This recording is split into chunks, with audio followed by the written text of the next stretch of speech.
fighters are going to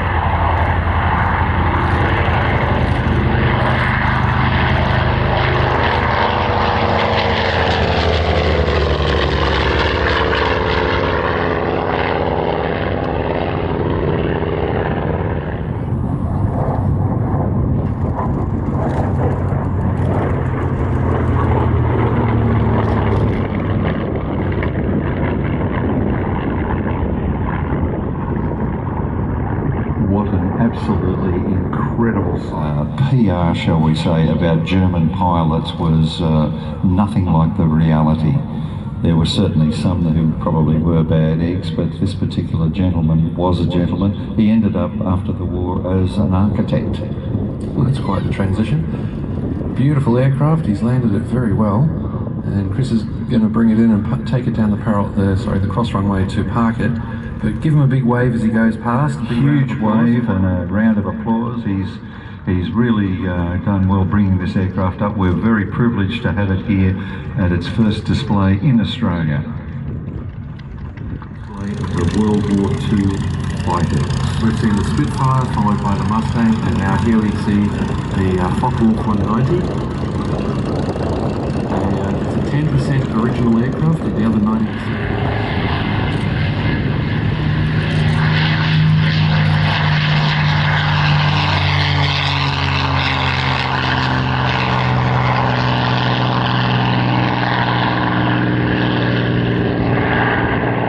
As a result, we have the Mustang.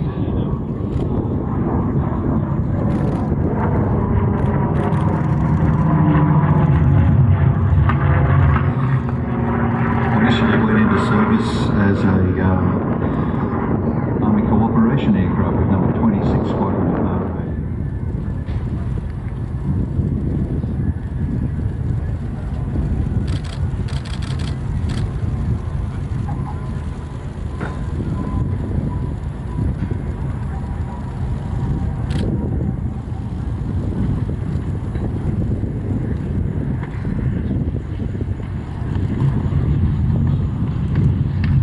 As Trapo brings the Mustang in, I did make a mistake. I called it the Mark V. It's actually the Mark 8 Spitfire that DZ's flying in the chart.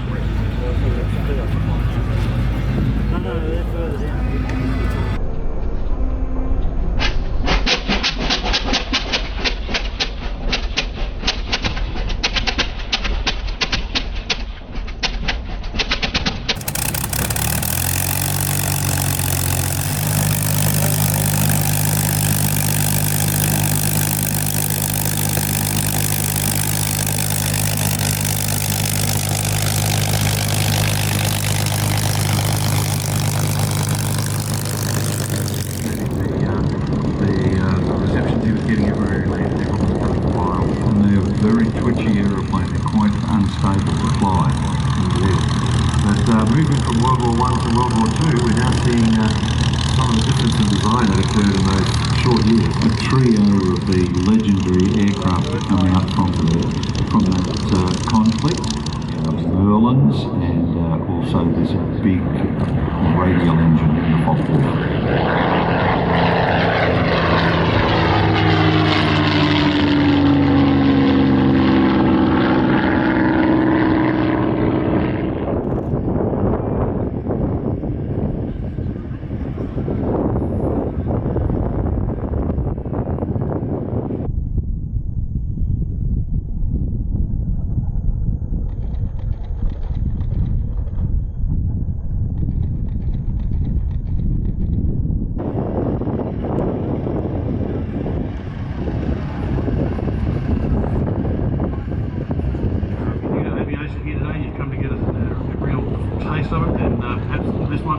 Consider as a career.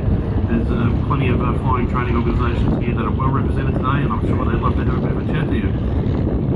The opening festivities are just a few minutes away. We thank you for your patience, and we hope to talk to you again in just a few minutes.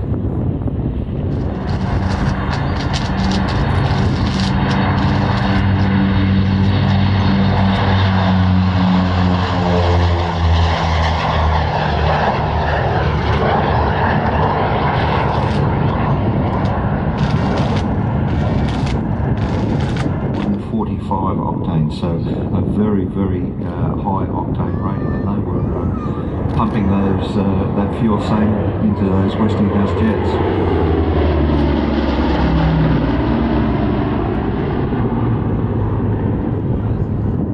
Given Hunty bringing the Neptune in, let's see how well he goes on this landing.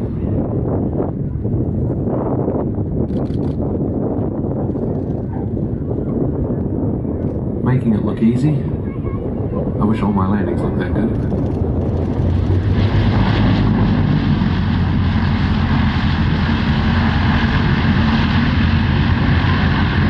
One of the other things that a lot of people don't know is that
towards the runway, doing a great approach.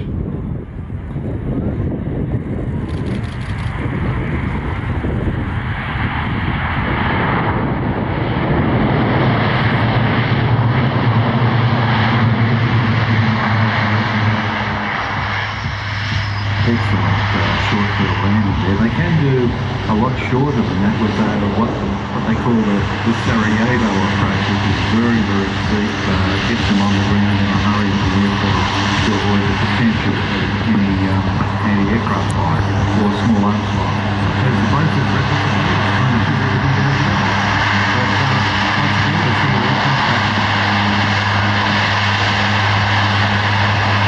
not just the Caribou, and this facility also is the C-17. We've seen that various airshows performing that, and it is very useful. The engine goes right the way back to the first flight, 1954, and you can imagine the development that has taken place in the design since then. And let's have a listen to the engines as the C-130 takes off.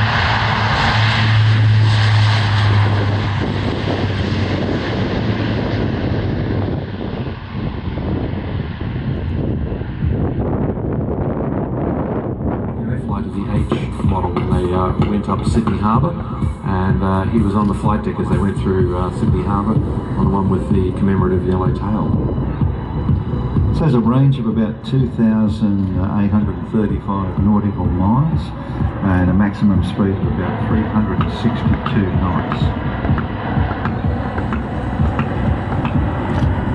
Showing off the open cargo door makes it a lot easier, very easy to push pallets out with their parachutes. So you start your run, you're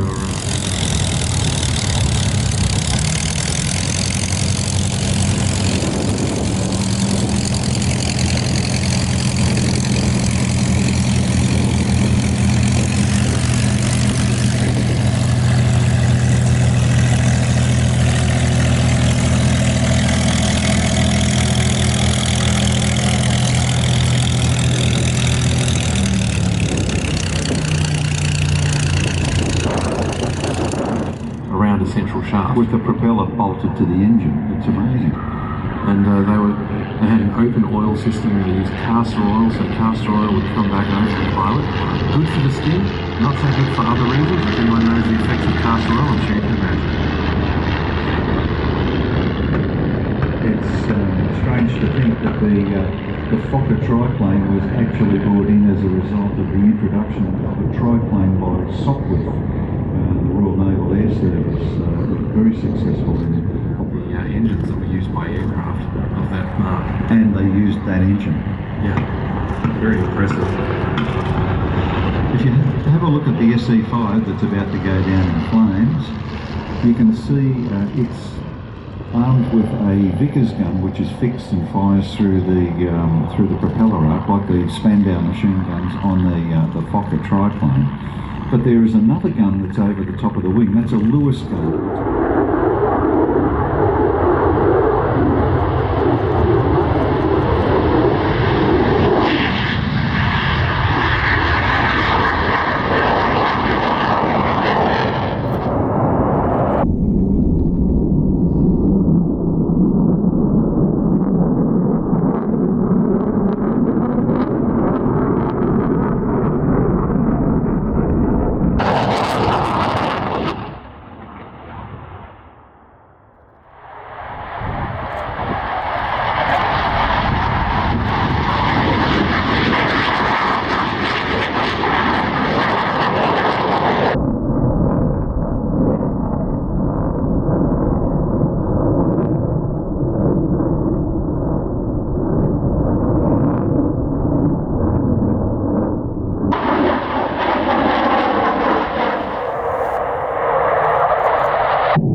The Spitfire squadrons, they actually had a lower attrition rate and a higher victory to loss.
Coordinator for Bennet Airshows. If you turn your attention to the main runway, make your way to the front desk, you'll see front of the crowd line, you'll see all taking off with signals.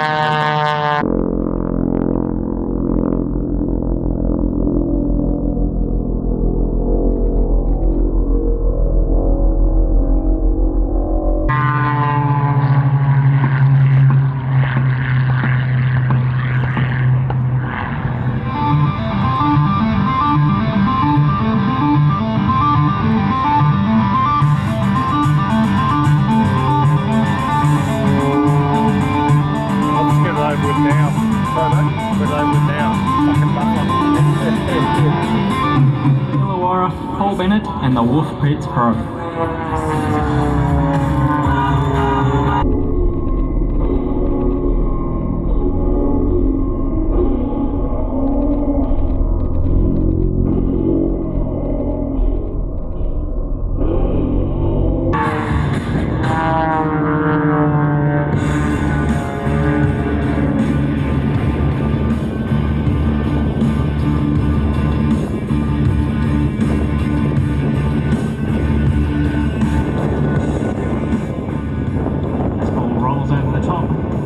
Inside diving snap rolls.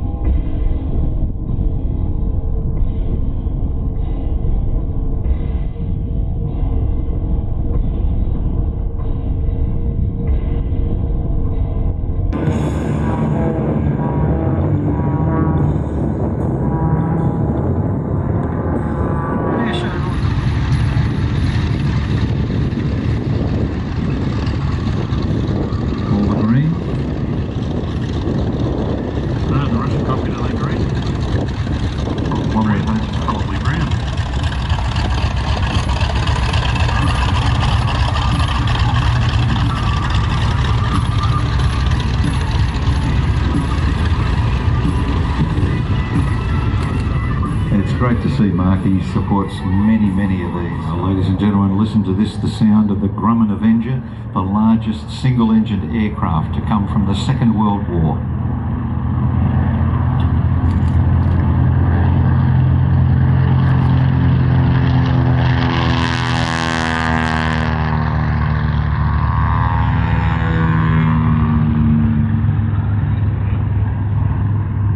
Now it might look very ungainly on the ground, but certainly EAE at the Battle of Guadalcanal.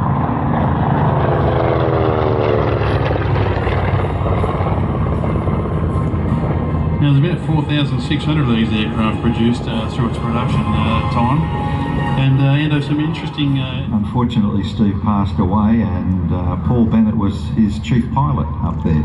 So Paul got this aircraft, another one went to Anthony Freer, and it's flying. Actually, it flies in the same markings, and the third aircraft returns to New Zealand, where it's currently flying. Just waiting for him to realise this may not be the runway to land on.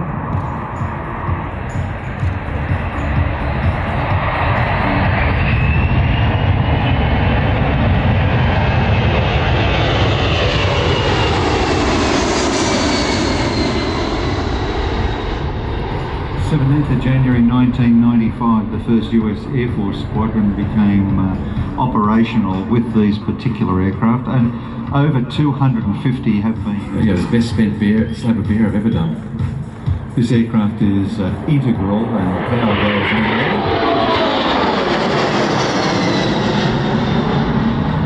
It is integral to the operations of the Australian Defence Force overseas, and particularly in disaster relief where Australia wrecked. Tay, Conway, all of Rolls-Royce's various jet engines have been named after rivers in the UK. I believe even the Trent's a river.